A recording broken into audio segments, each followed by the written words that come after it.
Questions tonight about what happened in a South Boston apartment where 4 children were allegedly found yelling for help. First responders were called to the building on Old Colony Avenue for a report of a man not breathing. Tonight, what they discovered has a city councilor demanding answers. Boston 25 News reporter Katie Brace is live in Southie tonight with the details. Katie? The city councilor says what was found in an apartment in that building has been described to her as a house of horrors with children inside. She is calling for the Boston Housing Authority to answer questions about how this happened in publicly funded housing.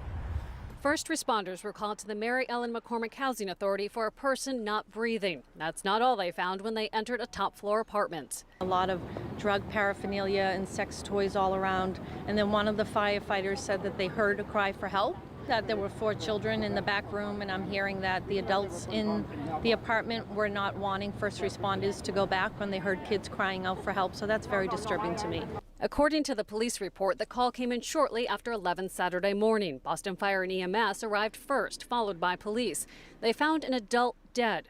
Boston 25 source provided the fire department report, and it matches up with another source's information. According to the fire department report that I reviewed, firefighters found 6 adults who appeared to be males in the apartment with 4 kids in the back bedroom. One of the men tried to stop first responders from going into the room where they found the children, who are ages 5 to 10. The report says the adults were uncooperative and denied having children inside the apartment. Still trying to piece it all together. It is unclear the relationship between the 4 children and the adults. The fire and police departments both filed reports with the Department of Children and Families. Police officers cited the conditions of the home. The Department of Children and Families, in a statement to Boston 25, says it has taken custody of the children who live in the home. Neighbors knew the apartment and that something happened over the weekend, but didn't want to talk about it. Of charges in this case, the Suffolk County District Attorney's Office says in a statement to Boston 25, we're aware of the incident and the investigation and will appropriately prosecute any arrests that result. At this moment, no charges have been issued. At the end of the day, my biggest concern is what were the children exposed to and were they hurt in any way?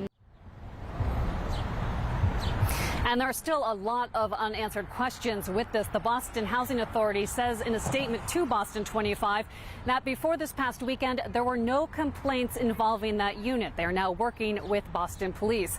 Councilor Murphy expects the Boston Housing Authority to appear before the council sometime this summer. Reporting live in South Boston, Katie Brace for your local station, Boston 25 News.